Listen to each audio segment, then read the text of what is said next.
proved again the credibility of her scientific theories to Tirpitz, although the latter, together with Monarch and Salem, needed a lot of persuasion. But it's truly impossible to resist when you're treated to a tasty British torpedo. Minotaur's skillful artillery fire closed the deal. As for Salem, she was an easy target. While carrying out her educational activities, Minotaur destroyed 7 ships, which made her the winner of our Maximum Ships Sunk category. It's the best result among all players who sent their replays to see SmackDown during Update 0.10.11. Is everyone warmed up? Let's move to the main battle of this episode, which also happened on the Islands of Ice map.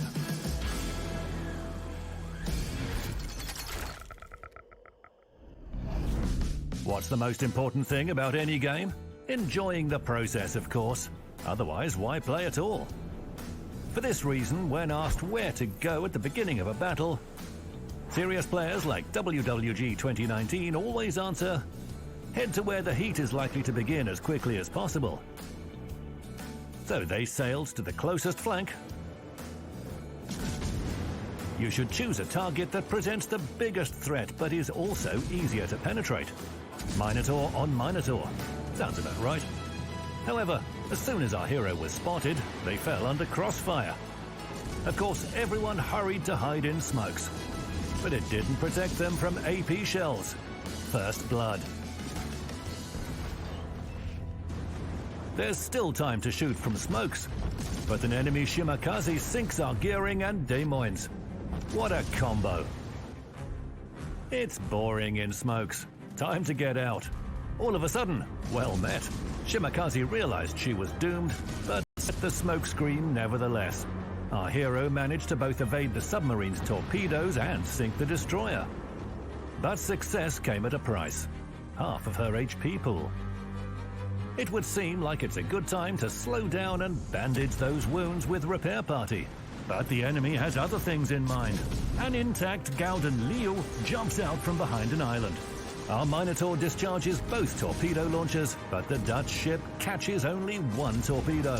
Fortunately, her allies helped score the third frag. Schlieffen emerges at once. It's good that she hasn't coordinated with Liu. Carefully from behind the island, Minotaur showers her with shells and exchanges 5,000 of her own HP for 14,000 of the enemy's. Her allies finish off the daring German. Hindenburg, fleeing at full steam, gets spotted behind the island. It's impolite to leave a party early. The 4th frag for our score. Now let's capture a key area. Our allies will deal with the submarine without us. Care First is way more interesting. Setting a smokescreen, turning round and firing. The battleship hid behind an island. Well, time to get closer. Here it comes, an excellent duel. An almost intact German versus our battered Brit. But first, the damage. To be exact, the winner of the Maximum Damage Dealt category, a player with a self-explanatory nickname, Torpedo Dead, managed to score over 300,000 damage in a ranked battle. Some might say Minotaur got lucky, but we're sure that skill had something to do with it as well. Not only did the Brit play without smoke generator, but she also spent most of the battle in the F7 sector on the north map. Once they reached the position, our hero robbed super battleship Satsuma of almost 90,000 HP and scored 10 Citadel hits on Moskva, which had hospitably turned her side to welcome a couple of armor-piercing salvos. Kremlin appeared after the heavy cruiser, but the battleship considered Minotaur to be an unworthy opponent and disappeared behind an island. Our Brit wasn't sad about this because Satsuma followed Kremlin's route. This time, a condescending attitude towards Minotaur played a bad joke on the super battleship. Something to think about back in the port. The cruiser left her hunting grounds for the first time after 14 minutes of battle to finish off the last survivor from the red team. Minotaur scored 742 hits, dealt 323,000 damage, defended Key Area C 19 times, and captured it once. Fun fact, despite the nickname, Torpedo Dead hasn't hit anyone with torpedoes. Nevertheless, it's a confident victory, both in the battle and in Sea Smackdown. Let's return to the British-German duel. Minotaur launches torpedoes. German secondaries are dangerous, extinguishing the fire straight away. Kerfest clearly understands who the most dangerous enemy is. Our cruiser has lost 14,000 HP. 2 of our torpedoes hit the battleship. Time for repair party. Launching the remaining 4 torpedoes and continuing to shower the battleship with AP shells. Ouch, that was painful. Minus 10,000 HP. All of our torpedoes hit the target, and at the same time, we get a slap from Kerfest. It's a good thing that our hero made repairs in time. Now to finish the enemy off, it's Kraken Unleashed. No opponents left here. A long voyage to another flank awaits. You can hug an ally on the way. It would seem that everything is fine. Time and 2 key areas are on our side, and our team has 2 more ships. But it's moments like these that can turn a sure victory into a bitter defeat, and leave the entire team wondering what went wrong. That's why Minotaur is cautious. Firing only from smokes or from behind an island, another Kerfest loses her HP little by little. All of a sudden, an enemy Montana lands a hit on us. She followed our tracers and fired blindly, but took 4,000 HP away. Minotaur is lucky to still be alive.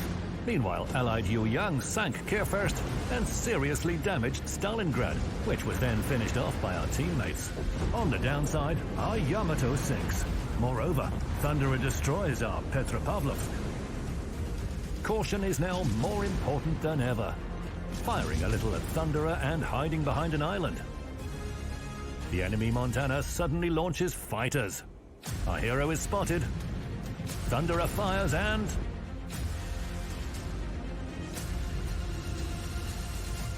And it's time to switch to another category for a while.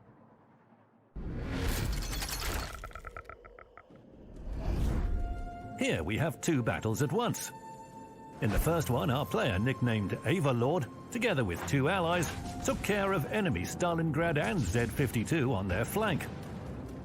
In the second battle, player Torpeda Maminoi Podrugi, who has already been featured in one of our previous Sea Smackdown episodes, also confidently dealt with a heavy cruiser and destroyer. Only in this case they were Napoli and Smolensk. Then each of the Minotaurs rushed after the enemy carrier. By the way, those were ranked battles in both cases, and the carrier was Nahimov.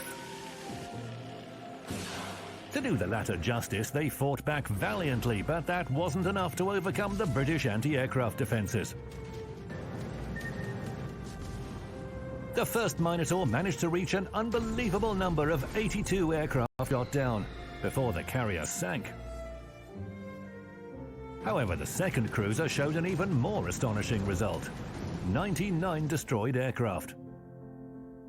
Excellent performance and well-deserved victories in the maximum aircraft destroyed category.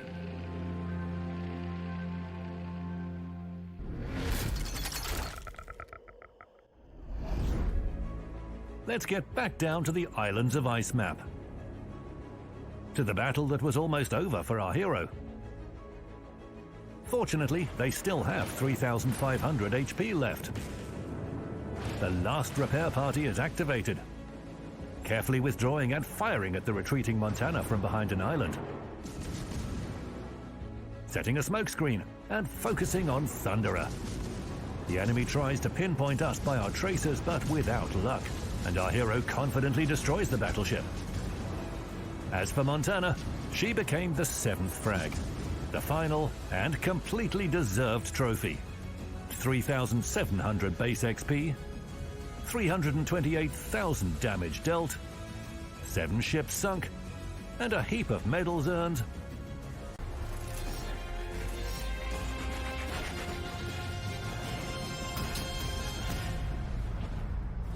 The star of today's show is legendary battleship Yamato. Before the arrival of another Japanese ship, Shikishima, Yamato's guns were the biggest of all, not just among the Japanese battleships, but out of all ships in the game.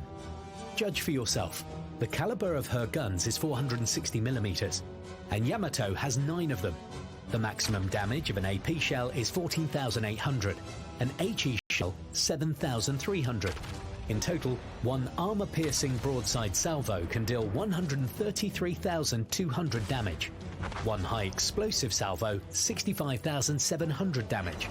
Of course, it's very difficult to achieve results like these, but our players do sometimes prove that they know how to deal huge amounts of damage per salvo playing Yamato.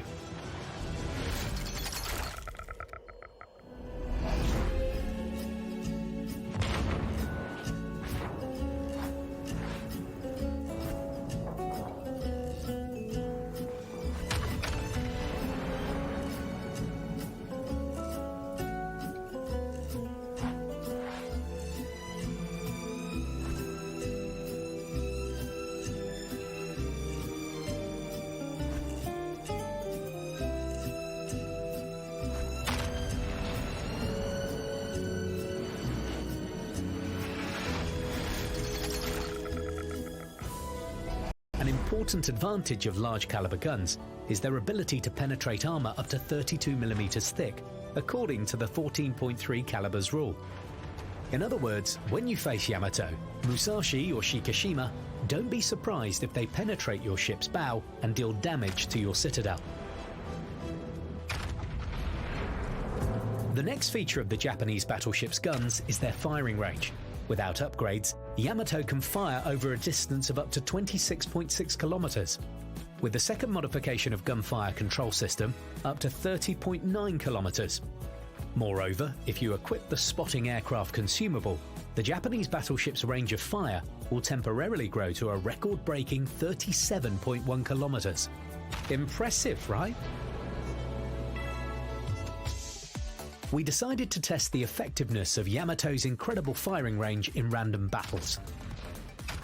We gave the following task to a battleship's captain: deal over 100,000 damage and sink at least one ship without moving. And they completed the mission on the first try. We would like to stress, though, that you shouldn't act like this in battles, because a moving battleship in our game can do a lot of useful things: push through a flank, hold off an enemy attack, change positions if necessary, support allied ships, and even capture key areas. As you know, movement is life.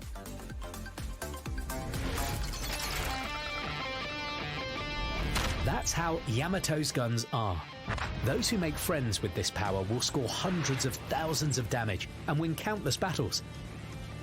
That's exactly what our player, Full Dragon, from the EU server will demonstrate right now. From everybody who sent us their replays, they scored the most damage. Well, almost.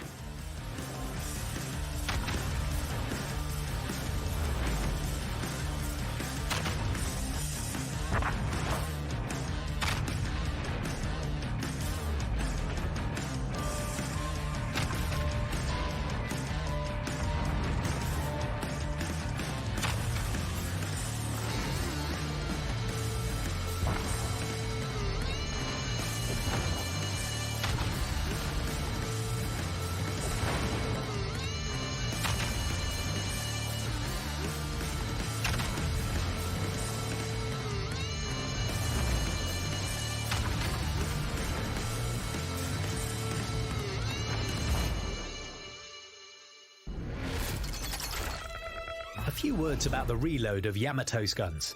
The base value, without any upgrades, is 30 seconds. With main battery modification 3, it's 26.4 seconds, an interesting fact. If you assign Yamamoto Isoroku to command your Yamato, obtain the Kraken Unleashed achievement to activate the second Wind Commander talent, then lose enough hit points to make the Adrenaline Rush skill work at the highest efficiency. Have 4 instances of fire aboard to obtain the maximum bonus of the Furious skill, and finally have an enemy within the range of your secondary battery to activate the Close Quarters Expert skill. Then the reload time of your main guns will be between 10 and 12 seconds. You won't survive long in such a situation, But what a fantastic result for a battleship.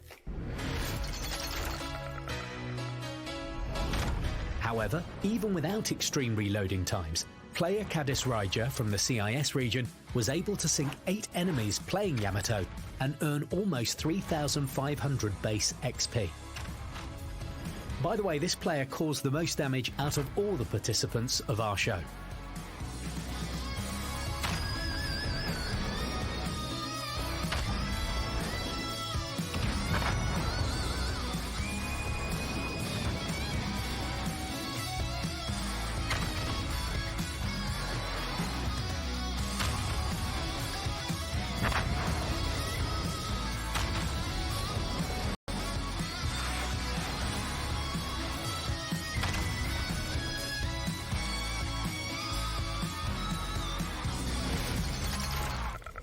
In addition to her guns, Yamato has a decent arsenal of auxiliary weapons. You can check out the tests of the battleship's secondary battery in the first episode of Rico Chet on our channel. The link to this video can be found in the description. As for anti-aircraft defense, even if you reinforce it with skills and upgrades, you will still need to seek support from your allies from time to time, especially against Tier 10 aircraft carriers. Despite that, Yamato is still capable of earning the AA Defense Expert achievement on her own sometimes. Let's move from guns to armour. Here, Yamato has something to boast as well. Protection of the central part of her hull at the waterline is 410mm. On her ends, it's 32mm. Her deck armour in the central part is 57mm thick. She has a pool of 97,200 hit points. Such armour and HP pool allow Yamato to survive for a long time in battle under a hail of enemy shells, and this will add more and more potential damage to her score. Our player Katsuragi Kai from the NA server scored the most potential damage among all people who sent us their replays.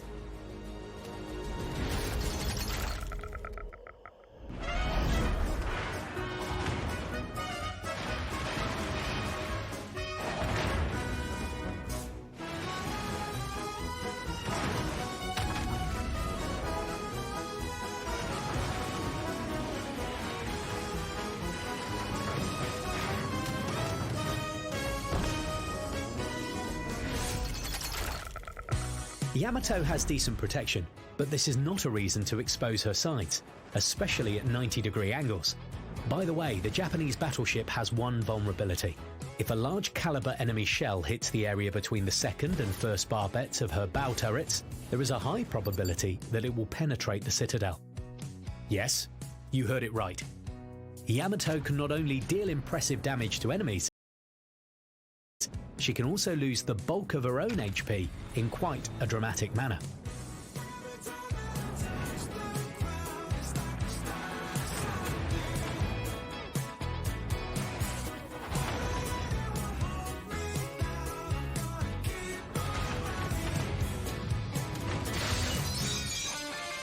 A few more words about the defense of this Japanese battleship. More precisely, about her torpedo defense. Yamato has some of the best defense in the game, 55%. And it can be further reinforced up to 62% with the Vigilant skill. We've suggested various skills and upgrades in this video. Based on your own playstyle, you can choose any variant to prepare your ship for battle. We can only recommend the most versatile set of upgrades. You can see it on your screen now. We recommend installing Main Battery Modification 3 in the 6th slot to increase the reload speed, or the Main Battery Director System unique upgrade from the Research Bureau, which reduces shell dispersion by 7%. Don't forget though that both upgrades slow down the traverse speed of the main battery turrets. As for commander skills, we recommend paying attention to those that are marked with a symbol. However, you can always make your own configuration and reinforce Yamato's secondary battery or AA defences, for example. Yamato is a true legend, both in world naval history and in our game. As our players have demonstrated in this video, this Japanese battleship is capable of deciding the outcome of a battle on her own.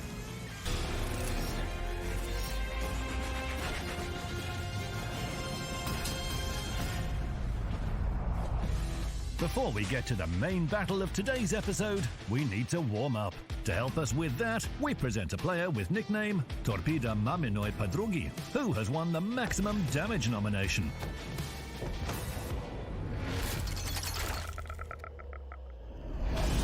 The events on the mountain range map went down for the destroyer as though they had been scripted in advance. First of all, Kagero approached Grossa Kehrfirst, which was standing all sad and gloomy near an island.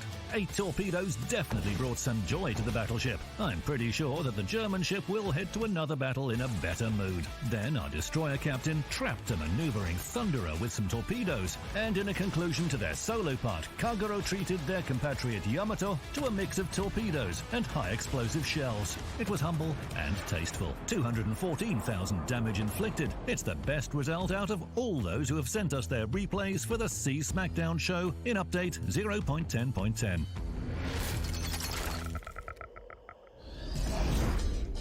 So, are you warmed up? Then let's continue with the main replay of this episode. The protagonist of the replay goes under the nickname G Megamax. A battle on the neighbours map seemed to be smooth sailing for our hero from the outset. Our hero is at the top of the list and the map is open. So the only thing you need to do is launch torpedoes in bursts and reload. I'm not joking about bursts now. Our Kagero is so cool that she headed into battle with torpedo reload booster equipped instead of smoke generator. At the same time, Shiratsuyu from the red team acted cautiously and utilized smoke generator, but it didn't save her from our deadly Kagero. To be on the safe side, our hero added some high explosive shells to her torpedo salvo. These shells were excessive though. During the several seconds that our Kagero was spotted after firing, she lost half of her HP pool, and it was just the beginning of the battle. Fine, let's take a deep breath, get it together, and start acting like a true ninja. For starters, let's capture a key area and inspect the distribution of forces. Both allies and enemies are acting cautiously. We can use it to our advantage. We can rush forward and cook some nice torpedo soup. Suddenly, somebody blocked the key area. Destroyers? No, both of them are at areas A and C right now. Edinburgh. She's even hidden in smoke behind an island so that battleships can't get to her. What a cheeky move. Nothing to worry about though. We'll deal with you right away. Kagero approached the smoke screen to 5.5 kilometers, spotted the firing British ship and launched torpedoes at her. All done by the book. Now we just have to wait for a hit. But there was none. That's one lucky ship. She didn't even retreat from key area B. Ah well, blast this key area. We'll always have time to capture it. Kagero leaves the key area and takes aim at Gneisenau. The battleship wasn't maneuvering much. It seems like she forgot about a deadly threat right under her stern. As everyone knows, the best cure for forgetfulness is a torpedo salvo on an empty stomach. Here is the second frag and devastating strike. Meanwhile, Edinburgh decided to change her role from being the hunted to becoming a hunter. The cruiser even stopped capturing the key area for that. After our hero had launched torpedoes at Gneisenau, she activated Torpedo Reload Booster and addressed 2 torpedo spreads to the British ship. A torpedo hit didn't change Edinburgh's intention of chasing the destroyer down. Moreover, that torpedo hit even made the cruiser more focused. What was the reason behind that? The radio location skill? Or pure intuition? I'll tell you just that the British ship was literally in the wake of our Kagero. A couple of hundred more meters, and Edinburgh would see Kagero through the reticle. There was another issue as well. A landmass was getting close fast on the destroyer's port side. There was nowhere to hide. Smoke generator had been left at the port. The score was 185 versus 497 in favor of the red team, and the enemy team had also captured all key areas. Things were getting desperate. Will Kagero be able to get through it and win over Edinburgh? We'll know it immediately after the maximum ship sunk nomination.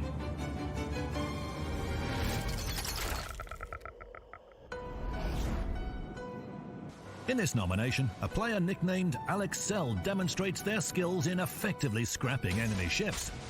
The destroyer captain welcomed Otago when she was coming from behind an island and finished her off with main guns. After that, within just several seconds, the destroyer managed to issue torpedo invitations to North Carolina and aircraft carrier Pobeda for them to visit the domain of Poseidon. At the most appropriate moment, she sank Mogami and thus earned the Kraken Unleashed achievement. The last enemy to learn the power of Kagoro's torpedoes was Amagi. 6 ships sunk and 3,193 base XP. That's a great result. Can you do better? Then read the rules for sending your replays to our Sea Smackdown show carefully and surprise us with your achievements. I'll let you know what ship will be featured in the next episode at the end of this video. Until then, we're returning to the neighbors map.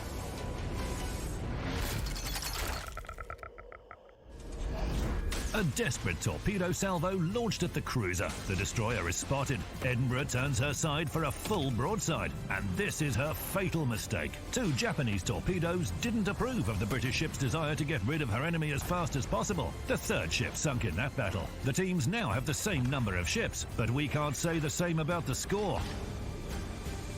While we were escaping from Edinburgh, we went too far from the key areas. We need to fix that. Our allies somehow telepathically understood that as well, and they began capturing Key Area A. That's great. We'll capture Key Area C in the meantime. While Kagero was approaching her target, 2 allied ships were destroyed, one of which was capturing Key Area A. At the same time, only 1 enemy ship was sent back to port. Things started to feel unpleasant in the battle again. To make things worse, Leon with full HP and aircraft carrier Serov with almost full HP was spotted approaching Key Area C. If these 2 ships spot us, we won't have those 5,000 remaining HP for long. And if we're destroyed here now, it will mean that we've lost the battle in this part of the map. Kagero launches 2 torpedo spreads at the battleship and activates the last charge of torpedo reload booster. A double torpedo spread at the battleship. Carefully, like a circus tightrope walker, she evades her enemies and tries to avoid being spotted. 3 torpedoes were enough for Leon to go down. Serov needed just 2. 2 more frags have been added to our battle score. And a whole load of medals, high caliber, a couple of devastating strikes, double strike, and the most pleasant achievement, Kraken Unleashed. Our hero inflicted almost 200,000 damage. Our winners of the maximum damage per salvo nomination also dealt impressive amounts of damage in their respective battles. After the nomination, we'll return to our hero and find out how her battle ends.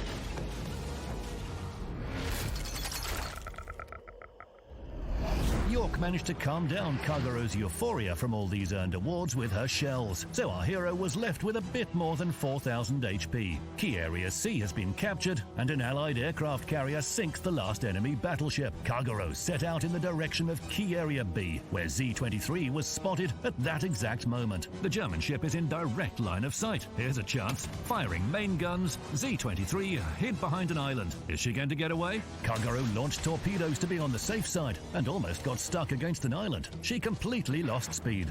York uses that opportunity and hits our destroyer with another high-explosive slap. Z-23 showed up for a moment. Another main gun salvo. The 6th frag. Now it's time for York. Catch those high-explosive shells. Hits on the bow and rear ends. The cruiser fires back. Our Kagero has been sunk. An important question, will we get another medal? Alas, shells from Allied Bismarck were slightly faster.